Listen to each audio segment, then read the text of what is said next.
outside the range is because we had a voltage spike, a voltage surge come flying through the system and come into your meter and literally blow it up, even though you were measuring a circuit that's in the right voltage. So what the category meter is how much of a surge that meter can handle above what voltage it's rated at.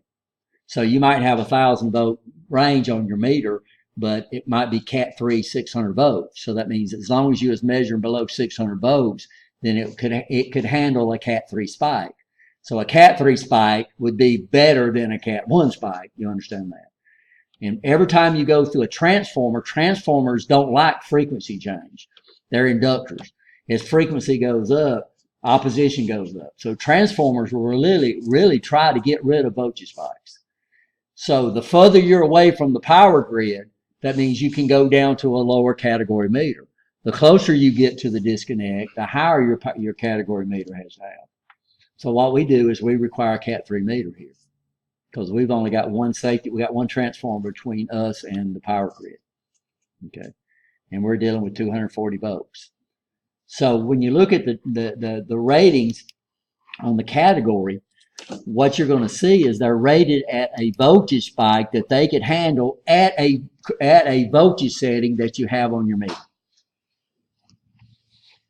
So here, this is a really good picture because they're showing you where you can do different category meters. So the closer you get to your disconnect, you got it. So here we're on the other side. We got to have at least a category 4 meter rated with a voltage for the voltage we're trying to measure, right? You understand that?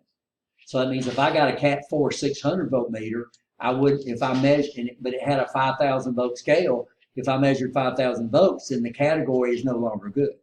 So that's what the two ratings are. It's the maximum range you can put your meter on to get that protection. Everybody understand that? So they're saying the closer I get to my power, my category has to go up. The further I get away from it, so if I worked on printers and stuff like that, or electronic equipment, I could probably get by with a category 1 meter. Right? You understand that? Okay. But we have people go out and buy Cat 4 meters and they never actually use them. It's like people that go out and buy the iPhone 12 because it's coming out, and they're going to do the same dang thing they do with the 12 that they did with what? Yeah. So guess what version I'm running?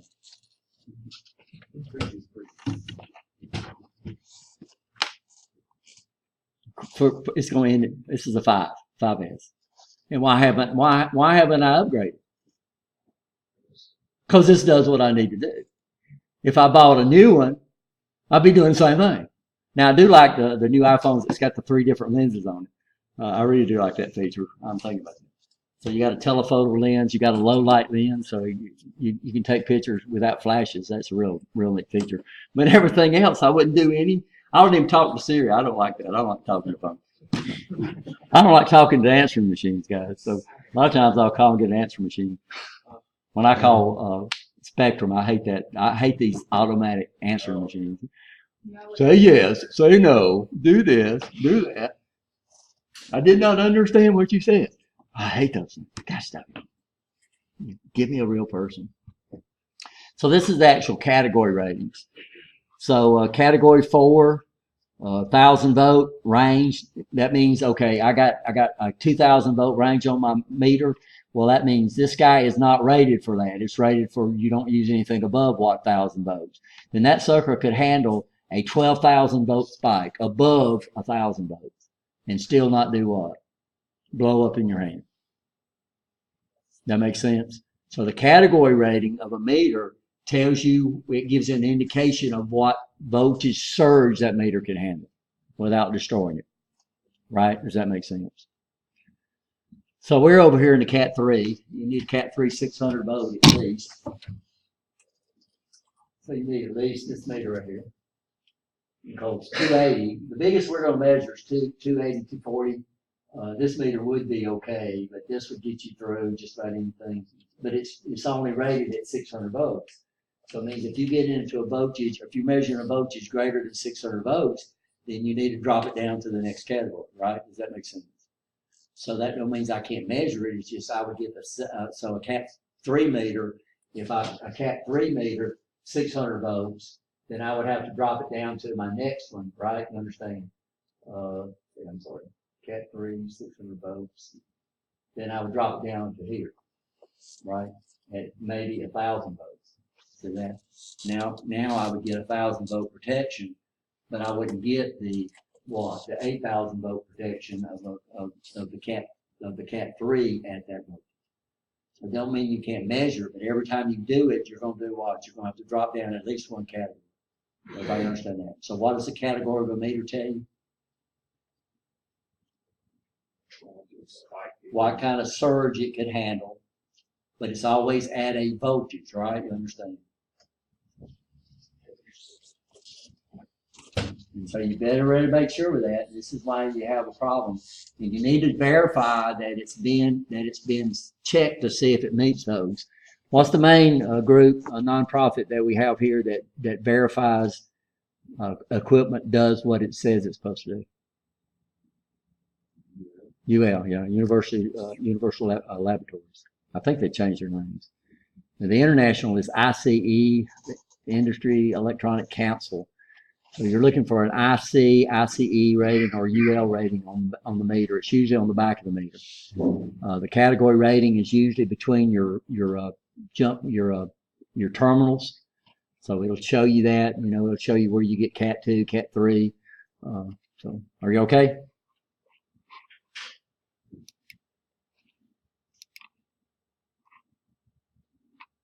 So now most of us in these OSHA standards are a lot of them are not. So National Electrical Code is actually put out by the National Fire Protection Association. They decided to come up with a code that electricians can follow to install equipment safely. So NEC, the National Electrical Code, has nothing to do with your safety. It's how you install equipment safely, right? You understand that? So we realize OSHA's been doing this, and National Electrical Code, by the way, is that law? Yes or no? National Electrical Code is basically a recommendation. It's up to what we call the authority having jurisdiction in your local area to decide whether to accept that. So it only comes to law if the authority having jurisdiction in the second section adopts the code. And it usually takes them a little while. We come out with a new code every 3 years. So I don't know what version we're on now.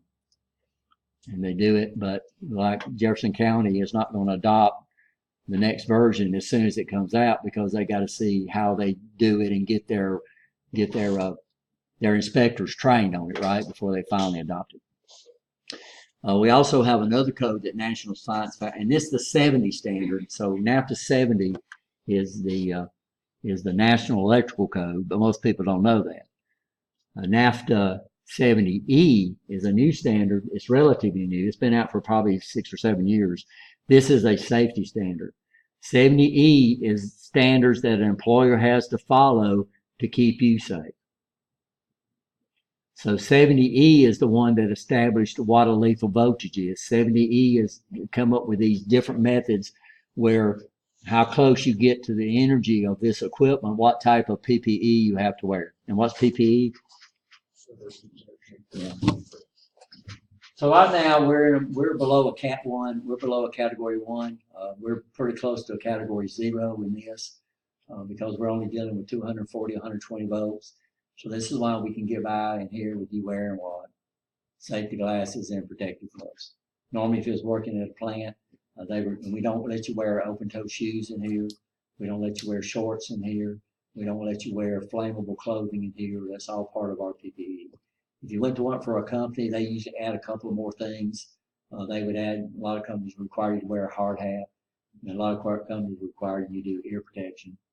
A lot of companies require you to wear leather shoes instead of regular shoes. We don't require that here because, like I said, ours is below 0 calories.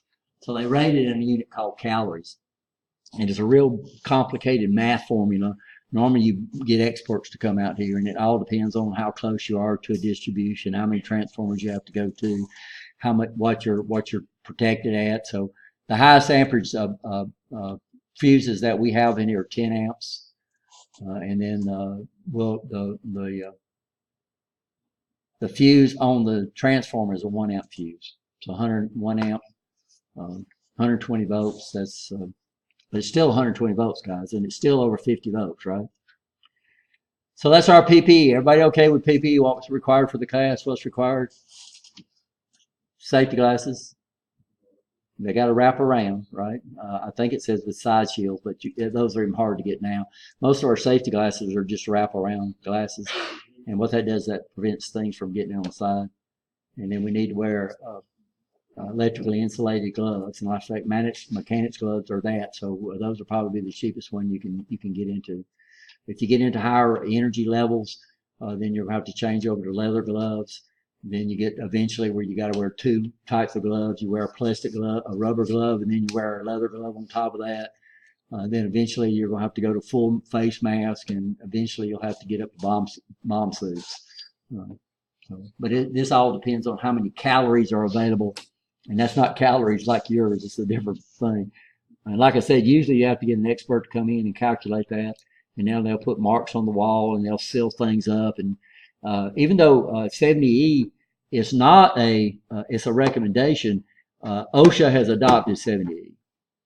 So that means any company that's under OSHA is under the 70E standard. Then after that, it's basically up to most companies.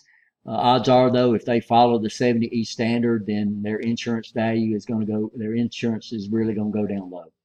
So that means just about every company in our area that I know of, bigger companies are under 70E.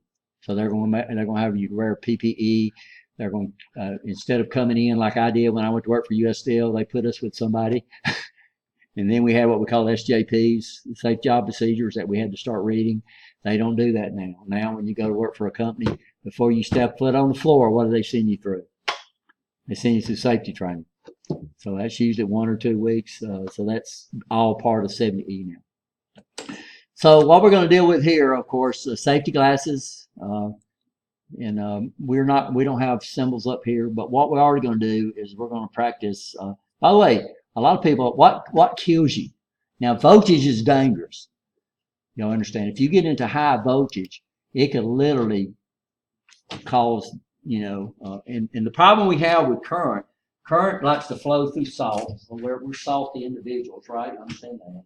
And so what depends on, and what we're trying to do is prevent the current flow from going through our heart. And what would be the most dangerous path? Here it is, right? Then the second one would be from here to here, right? So if you get between here, that's through your heart. From here to here, that's in your heart. Right? Neck would be anywhere up in here. Probably the lowest resistance path in your body is from here to here, between your ears. So if you get between here, that's it, everybody. I'm not going to tell you a story. And another thing that we have is when it flows through your body, it goes through muscles. But one of the paths high voltage like to get into is like to get into your bone marrow.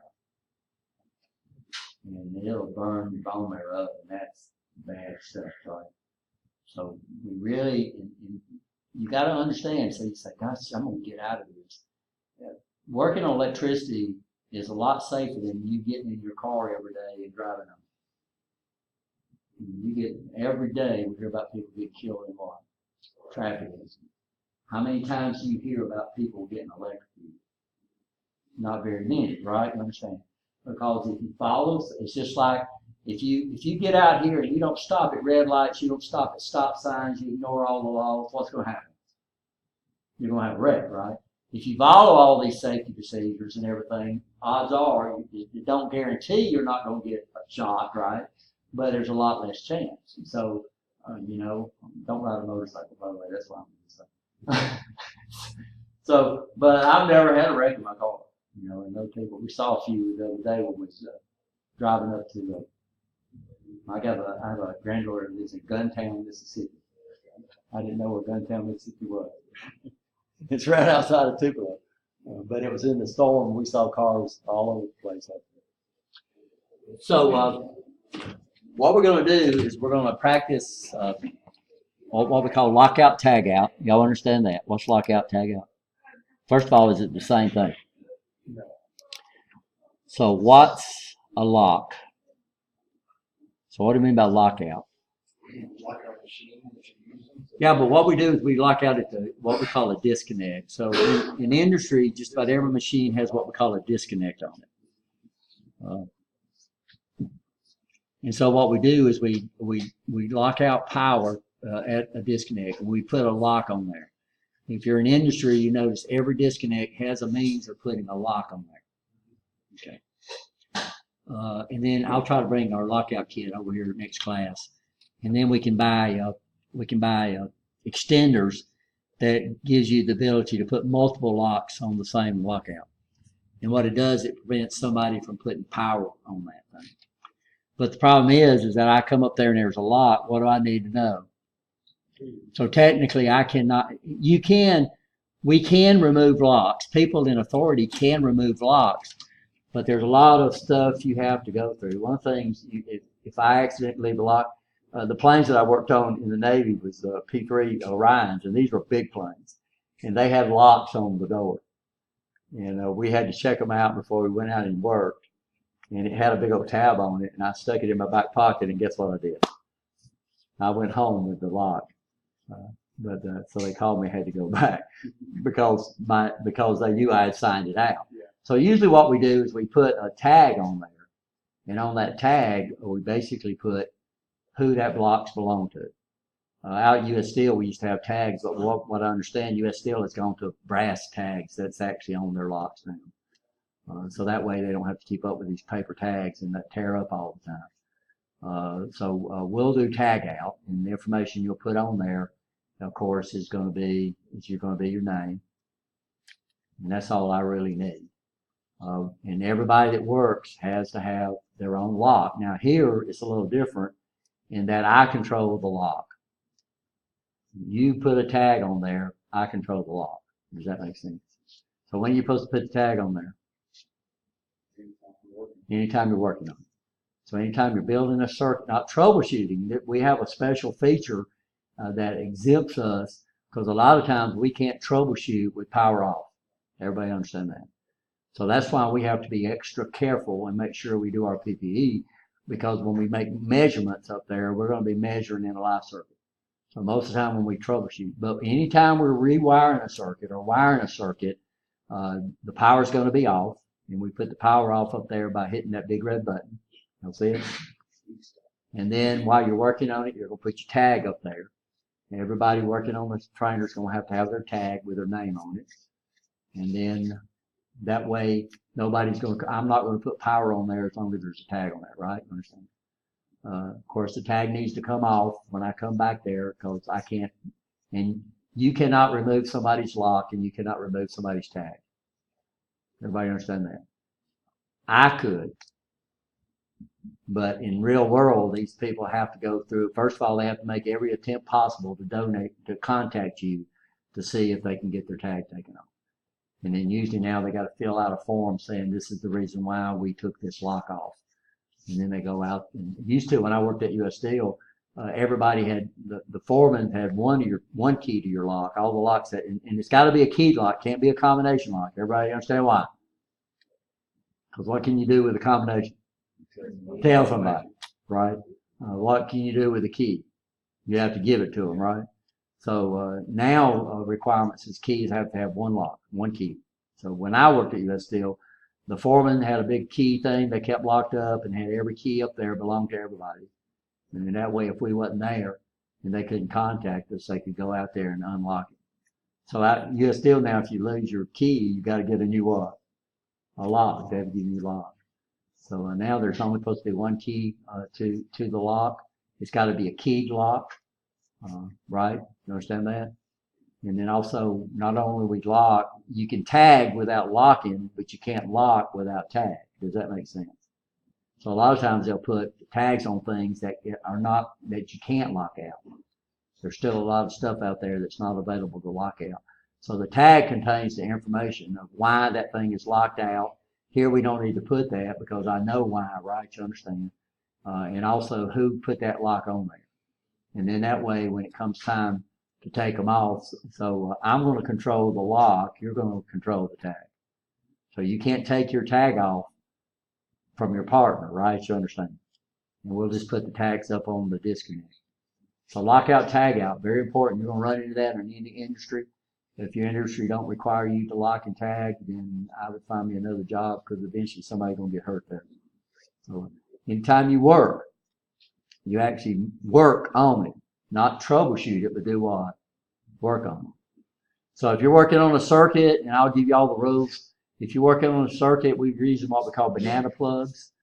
These, we have a male connector that's got a spring loaded, and it slides into a slot, the female connector, and sometimes those things do what? Fall out. What's going to happen when it falls out? What's the first thing you should do? You should hit that big red button up there, right? Kill it, right? Then do your reconnection, and then ask me to turn it back on for you. So I don't want to see any rewiring trying to do, and that's a tendency people do. They have a tendency, if they see a wire to fall out, they're going to try to do what? Plug it back in. So if it don't hurt you, it's going to cost you 10 points on your lab, right? If it does hurt you, then of course y'all know y'all insured here, right? We'll probably, as long as you're here, you got insurance, guys. That's one of some of the fees that you pay. We'll be sending you off in an ambulance, right? But as long as I've been teaching this class, I've never had anybody get shot. But because we do why? We follow safety rules, right? Everybody understand that? And even though I've had some people drop it. So I just last time in sensors, had a wire drop out. What did the guy do? Of course, nobody got hurt. And what I do when we check circuits, I don't check the wiring of the circuit. All I do is check the L2 side. If the L2 side is hooked up right, there's no way in the world you can have a short circuit. So just because it says have your instructor check your work in the lab book, just by I come back and check it, it don't mean the circuit's going to work. It just means it won't do what? It won't blow a fuse. And the only time we've blown a fuse since I've been teaching the class, and I need to make sure the other people understand this, is when we was doing timers and we were stagger starting motors. And what would happen is this motor would start, and then after a certain amount of time, this motor would start, and their timer wasn't set wrong, and both motors started at what? Same time. And both of them pulled the inrush current and blew the 10-amp fuse up here in our disconnect.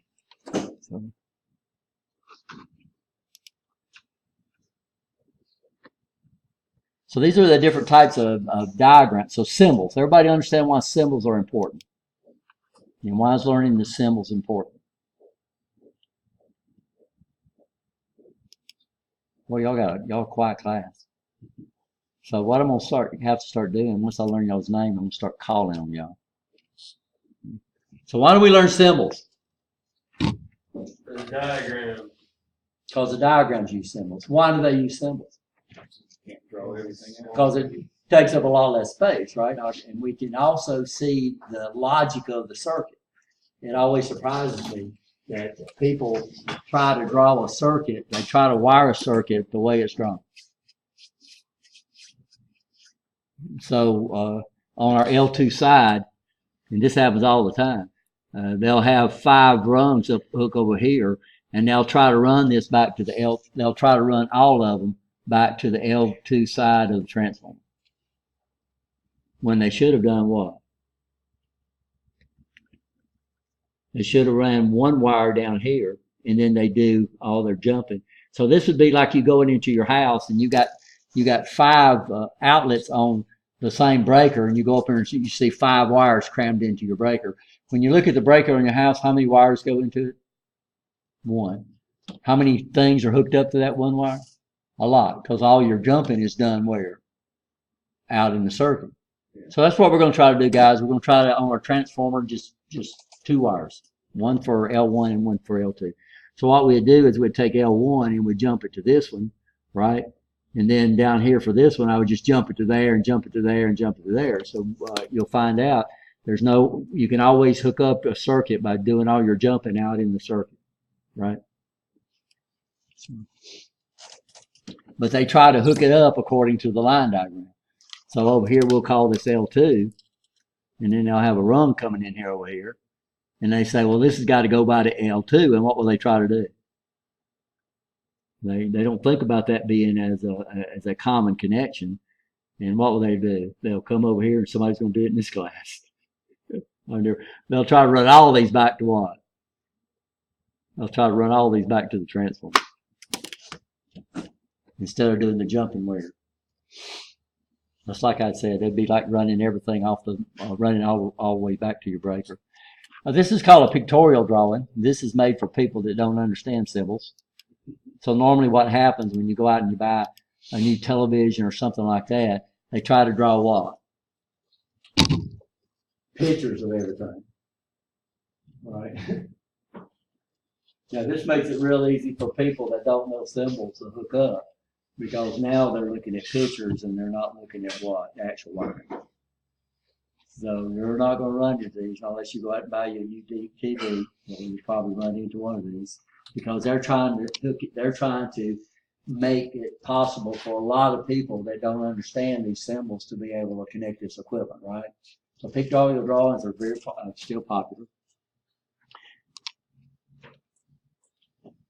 So, but what we're going to do is we're going to use some symbols. So this is a pretty good drawing. I don't know where this is in your textbook. Somebody find it. This is basically giving you a picture of the drawing. And then over here, they're giving you what? The actual symbol that we would run to in, I keep getting away from my microphone, guys. They give you the symbol that I would be using to represent this device right here. So to start off with, we're going to do an inventory, and of course right now we're going to give you the what? We're going to give you the picture, right? You understand? But later on, it's going to say, okay, I need to hook up a limit switch, and you're not going to have a picture. You're going to have the symbol of a limit switch, and it's going to be up to you to what? If you see this symbol in a drawing, you know it represents what? One of those, right? Understand? Does that make sense? So like I said, we'll start off with pictures, and later on we're going to move. It's not going to be later on, it's going to be soon. So right now you need to really start working on these symbols, because all the drawings that we have are going to use symbols instead of the actual pictures, right? Everybody okay there? Yes, no?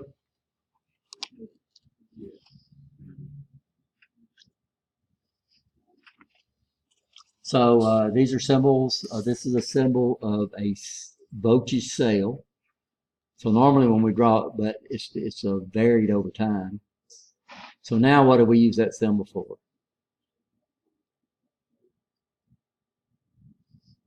We use it for any DC voltage source.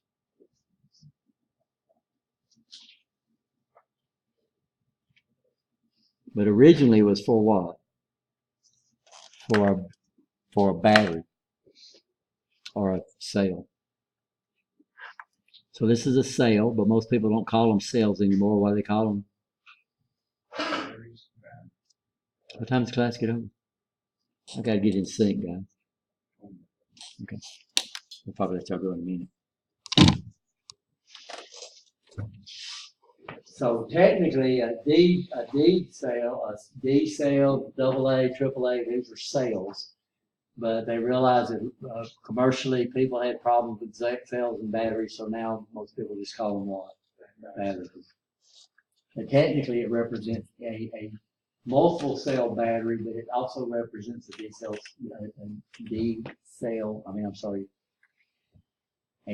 power source. This is the symbol of an AC power source right here. So we do a what? Yeah, draw a circle, and then we put a picture of a sine wave in here. This is a symbol for a solar cell. This is a symbol for a conductor. If you don't put a dot, what does that mean? I have a lot of problems with this too. If we don't put a dot, it means we don't have a connection. If we do put a dot, we do have a connection. So a lot of y'all on your drawings, you're going to come over here and do this. Technically, that's wrong, right? You need to do what? You need to put the dots in. So when you make drawings, and you're going to have to make drawings in this class, if you don't put the dots, guess what? It's not wrong. You'll lose points. I'm not going to count it wrong. I'll just take some points off of it. I know y'all putting it up. Oh. These are motors. So single-phase motors. This is a multi-speed single-phase motor. So if you look at your air conditioner, it's usually a multi-speed motor. And I'll show y'all some of that too. This is a three-phase motor. We have two ways we can get this. We can do a delta or Y, and we'll talk a little bit about that. If it's a single voltage motor, it don't make any difference. But if you have dual voltage motors and stuff like that, then a Y and a delta would make a little bit of difference. This is a symbol for a watt. Huge. This is the ISO symbol, International Standards. This is the symbol we use here most of the time. So you need to learn that one too. This is a symbol for what? Circuit breaker. We already looked at this. This is a symbol. These are symbols for what? Lights. This is a symbol for a bell. Symbol for a what? Horn. Buzzer. Solenoid. This is the one that, what's the solenoid do for us?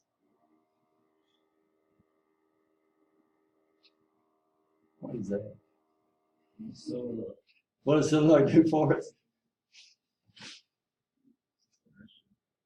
Converts electrical into a linear motion, right? Guys, y'all killing me. We used to watch Sanford and Son, and the son would always do something wrong, and the guy said, "Oh, yeah." He said, "You're giving me a heart attack. You're killing me. You're killing me." That used to be one of my shows. Okay, guys. So what chapter are we in? Probably chapter 2. Right. I think in the textbook. So we'll continue on with this. So what we'll do Tuesday is we'll come in, we'll be in lecture the first part of the class, last hour and a half. We'll let you do what? Won't need your safety glasses Tuesday because we're not going to be in electrical work. Don't need your gloves then. So we're not doing anything that can cause damage. But by the time we get into next Thursday, we'll probably be our first. No, we're going to do this Thursday. We'll inventory Thursday. And we'll actually get into our electrical portion where you need your safety glasses and your gloves next week. Okay? All right, guys. Hope you have a good weekend. No, it's not Friday. Hope you see y'all Thursday. Do I have any cards out there?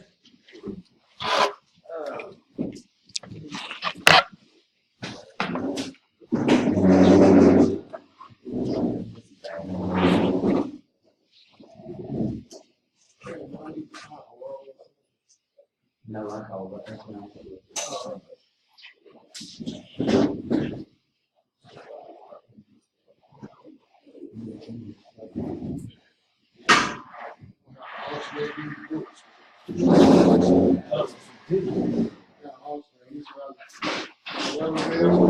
I'm just going to carry it like this. This is where you're going to leave my truck.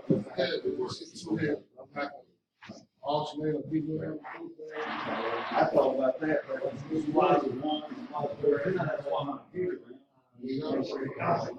I just don't want to keep walking, but.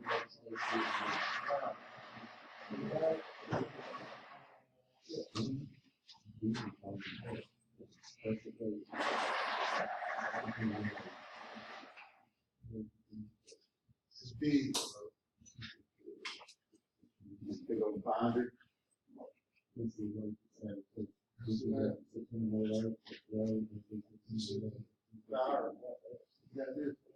Yeah, those electronic classes, we don't really have those.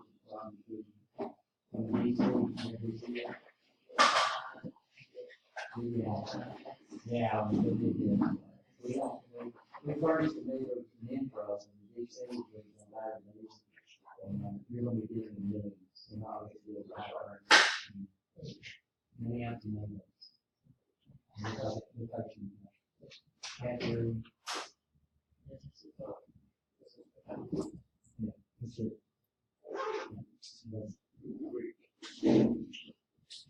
I didn't have a shot after I shot him. We got a pitch starter up there. Oh, it is, I use that one, sorry. I plugged it in over there and used it, but then I went ahead and dumped it out for you. Well, that's what my, if this works, it needs to be in the other classroom. Yeah, that one back there were really good. I just plugged it in. Yeah, this, the biggest problem we have in this room, there's not enough 120 volt plugs. Yeah, I bet, not at all. And that's the biggest problem we have in this class. This thing was built so long ago. Code now, I think that's every 6 feet. I think it's 8 feet, every 8 feet. It's 8 feet. Well, the last code I looked at was 8 feet. I don't know, and I'm not an electrician, I know a lot about it. So. That's what they work, a lot of people cut on me, and I'm an electrician. I know a lot about electricity, I'm just not an electrician. So the code, I used to teach those classes, but Mr. Sam